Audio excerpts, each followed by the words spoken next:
अध्याय 3। आत्म अनुशासन और उत्तरदायित्व। जो भी व्यक्ति व्यवसाय में शिखर पर पहुंचना चाहता है, उसे आदत की शक्ति का सम्मान करना चाहिए।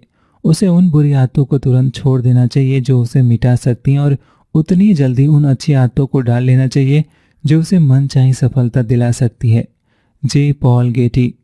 अपने जीवन का व्यक्तिगत उत्तरदायित्व स्वीकार करने के लिए खुद को अनुशासित करें, क्योंकि अनुशासित होने की योग्यता और इच्छा आपकी खुशी, स्वास्थ्य, सफलता और उपलब्धि और व्यक्तिगत नेतृत्व के लिए अनिवार्य है। उत्तरदायित्व स्वीकार करना बहुत ही मुश्किल अनुशासन है, लेकिन इसके बिना सफलता संभव नहीं है। अपने जीवन के अप्रिय पहलुओं की जिम्मेदारी स्वीकार न करना और इसके लिए दूसरे लोगों, संस्थाओं और स्थितियों को जिम्मेदार ठहराना सफलता के लिए घातक है। इससे कारण और परिणाम के नियम की अवहेलना होती है। आपका चरित्र कमजोर होता है, आपका संकल्प डगमगाता है और आपके मानवीय गुणों में कमी आती है। इससे बहाने बनाने की अंतहीन प्रक्रिया भी शुरू हो जाती है। महान रहस्य का ज्ञान।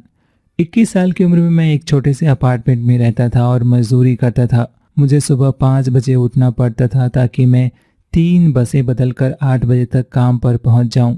मैं शाम को 7 बजे थका मांदा घर लौटता था, क्योंकि दिन भर ईंट और सीमेंट रेत उठाते उठाते मेरी हालत पस्त हो जाती थी। मजदूरी इतनी कम मिलती थी कि मुश्किल से ही गुजारा हो पाता। मेरे पास कार नहीं थी, रेडियो और टीवी भी नहीं था। बचत का तो सवाल ही नहीं उठता था। कपड़े भी सिर्फ जरूरत लायक ही थे। सर्द जाड़े का मौसम था। बाहर का तापमान 0 से 35 डिग्री फ़ारेनहाइट कम था, इसलिए शाम को घर लौटने के बाद बाहर निकलने की हिम्मत नहीं होती थी। कभी कभार जब मुझ में पर्याप्त ऊर्जा होती थी तो मैं अपने छोटे से अपार्टमेंट के किचन में टेबल पर बैठकर कुछ पढ़ने लगता था। एक रात को टेबल पर बैठे बैठे अचानक मुझे ज्ञान मिला कि यह मेरा जीवन है। यह जीवन किसी दूसरी चीज की रिहर्सल नहीं है। नाटक चल रहा था और मैं इसका प्रमुख पात्र था। ऐसा लगा जैसे अचानक मेरे दिमाग की बत्ती जल गई हो। मैंने खुद को और अपने छोटे अपार्टमेंट में रखी चीजों को देखा। फिर मैं अपनी वर्तमान स्थिति के बारे में सोचने लगा। मैंने सोचा कि मैं हाई स्कूल की पढ़ाई पूरी नहीं कर पाया था, इसलिए मुझे केवल मजदूरी के ही काम मिल सकते थे। मैं बुनियादी आवश्यकताएं पूरी करने लायक पैसा ही कमा पाता और महीने के अंत में मेरे पास बहुत कम पैसे बचते थे।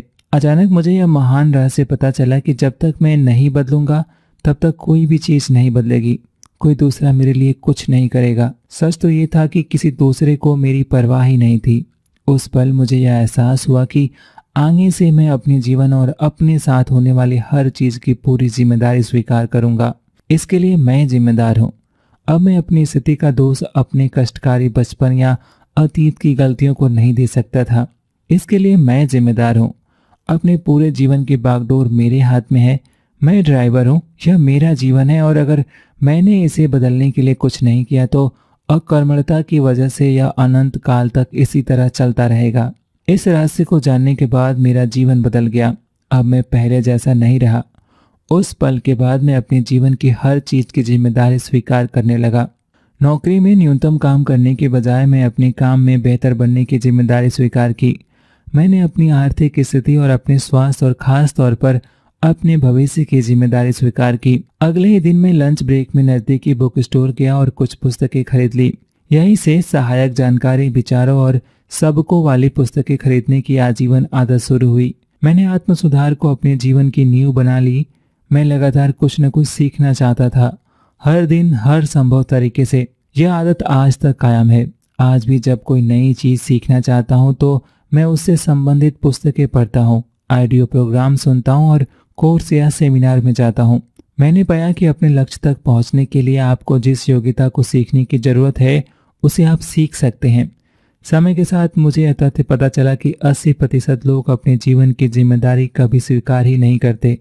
वे हमेशा शिकायत करते हैं, आलोचना करते हैं, बहाने बनाते हैं और अपने जीवन में होने वाली अप्रिय चीजों के लिए दूसरों को दोष देते हैं। बहरहाल, ऐसे दृष्टिकोण के विनाशकारी परिणाम होते हैं।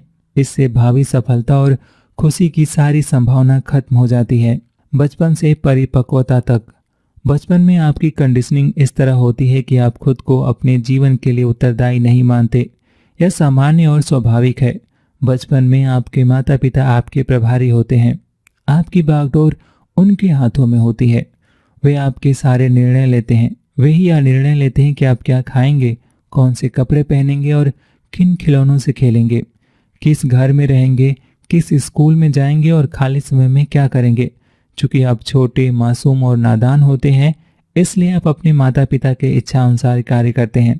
आपके पास बहुत कम विकल्प होते हैं, इसलिए आपका नियंत्रण या उत्तरदायित्व भी बहुत कम होता है। बहरहाल, बड़े होने के साथ आप इनमें से हर क्षेत्र में अपने निर्णय लेने लगते हैं। समस्या यह है कि आपकी शुरुआती प्रोग्रामिंग के कारण आपको अचेतन रूप से यही लगता है कि कोई दूसरा भी आपके जीवन के लिए जिम्मेदार है और किसी दूसरे व्यक्ति को आपकी परवाह करनी चाहिए। ज्यादातर लोग इस विश्वास के साथ बड़े होते हैं कि अगर कोई चीज गलत हो जाती है तो उसके लिए कोई दूसरा जिम्मेदार है। दोष किसी दूसरे का है, अपराधी कोई और है, कोई दूसरा व्यक्ति खलनायक है और वे तो बस किस्मत के मारे हैं। परिणाम यह होता है कि अधिकांश लोग अपने जीवन की अप्रिय चीजों के लिए ज्यादा से ज्यादा बहाने बनाने लगते हैं। वे अतीत या वर्तमान की घटनाओं या व्यक्तियों पर दोष मढ़कर अपने उत्तरदायित्व से बचना चाहते हैं। अपने माता पिता द्वारा की गई गलतियों से उबरे। यदि आपके बड़े होते वक्त माता पिता आपकी आलोचना करते थे या आप पर नाराज होते थे, तो अचेतन रूप से आप यह सोचते थे कि कहीं न कहीं आपसे गलती हो गई है। यदि माता पिता की इच्छा अनुसार कार्य न करने के लिए आपको शारीरिक या भावनात्मक सजा मिली, तो आप खुद को हीन और अक्षम समझने लगे। अगर आपके माता पिता ने उनके मनमाफी काम न करने के लिए आपको सजा दी और अपना प्रेम रोक लिया, तो संभवतः बड़े होते समय आपके मन में अपराध बोध और अक्षमता की गहरी भावनाएं आ गई हों, जिनकी वजह से आपने समझ लिया हो कि आपको अच्छी चीजें पाने का हक ही नहीं है। इन नकारात्मक भावनाओं की वजह से आपको यह महसूस हो सकता है कि जैसे आप शिकार या पीड़ित हों।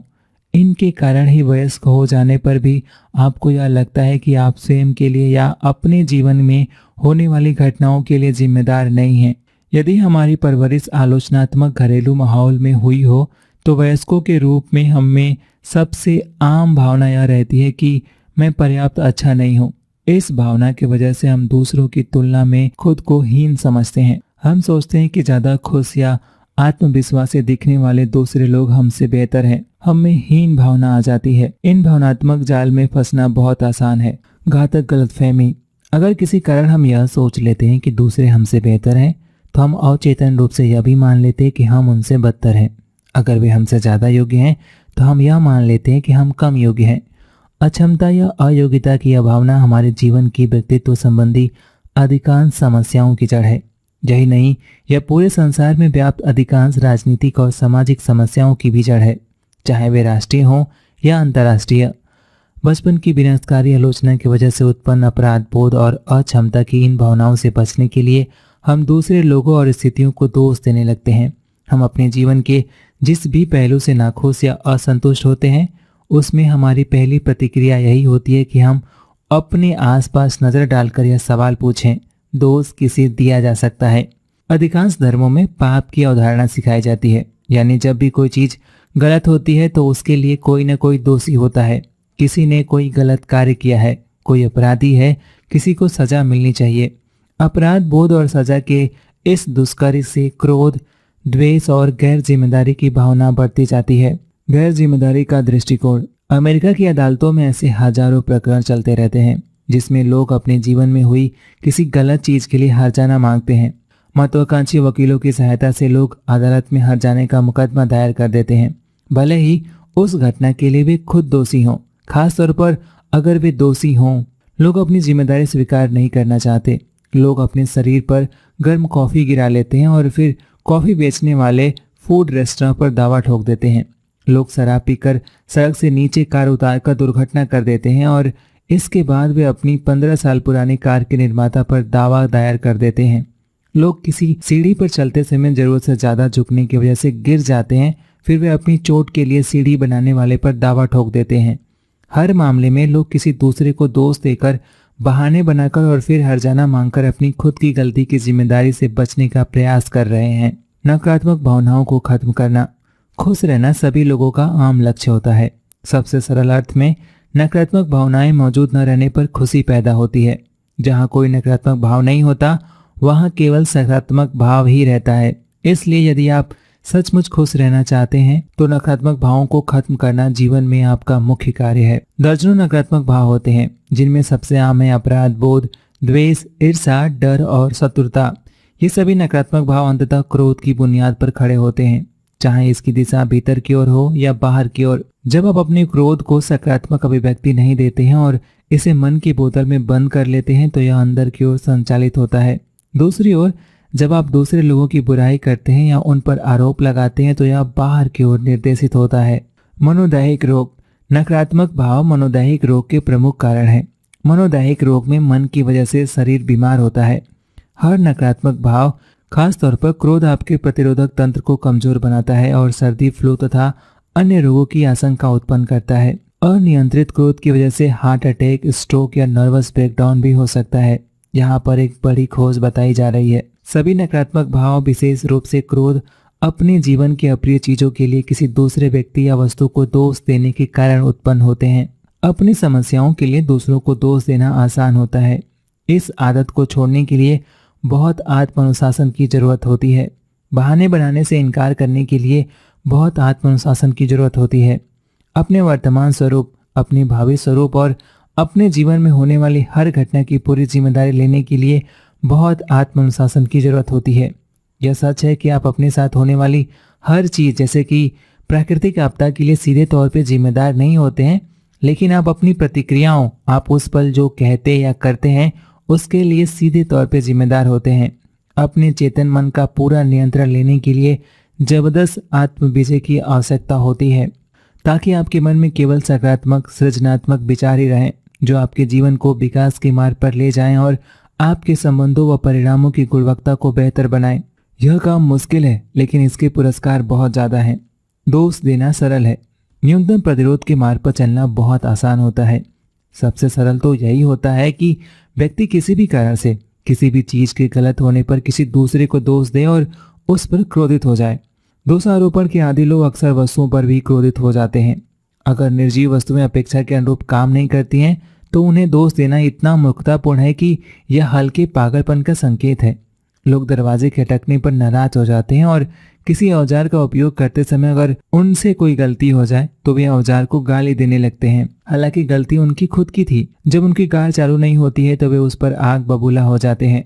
निर्जीव वस्तु अगर सही तरीके से काम नहीं कर रही है तो उसे दोष देना उन्हें जायज लगता है।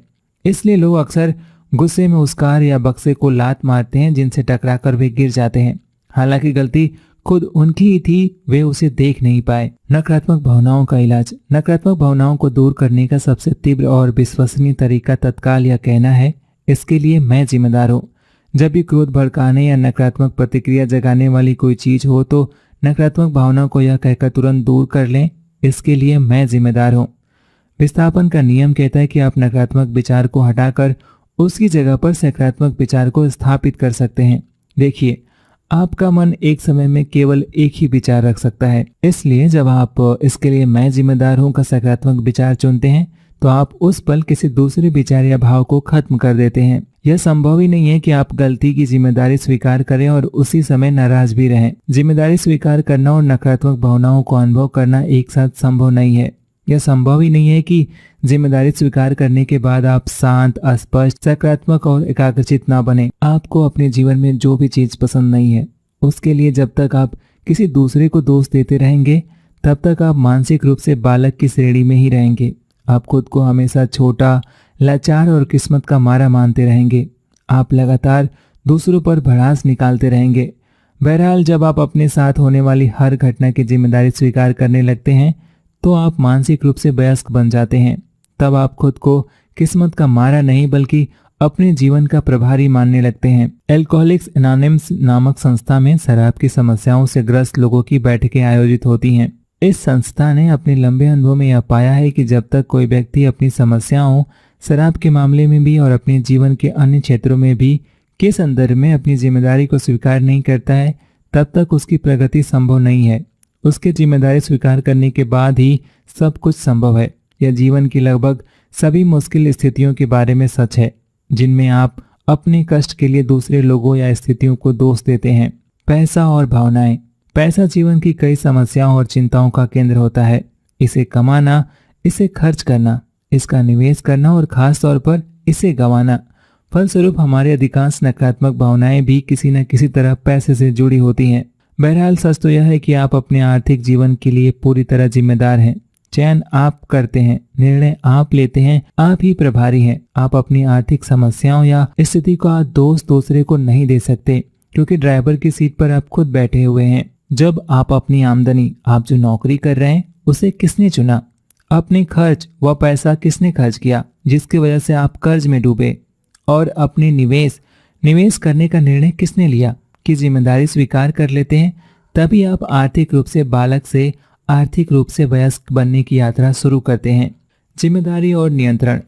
जिम्मेदारी स्वीकार करने और अपने जीवन पर स्वयं का नियंत्रण महसूस करने के बीच सीधा संबंध होता है। इसका अर्थ है कि आप जितनी ज्यादा जिम्मेदारी स्वीकार करते हैं, आपको उतना ही ज्यादा एहसास होता है कि अपने जीवन का नियंत्रण आपके हाथ में है। जीवन का नियंत्रण अपने हाथ में मानने और आपके सकारात्मक होने के बीच भी सीधा संबंध होता है। आप जितना ज्यादा महसूस करते हैं कि अपने जीवन के महत्वपूर्ण हिस्सों की बागडोर आपके हाथ में है, आप अपने हर काम में उतने ही ज्यादा सकारात्मक और खुश होते हैं।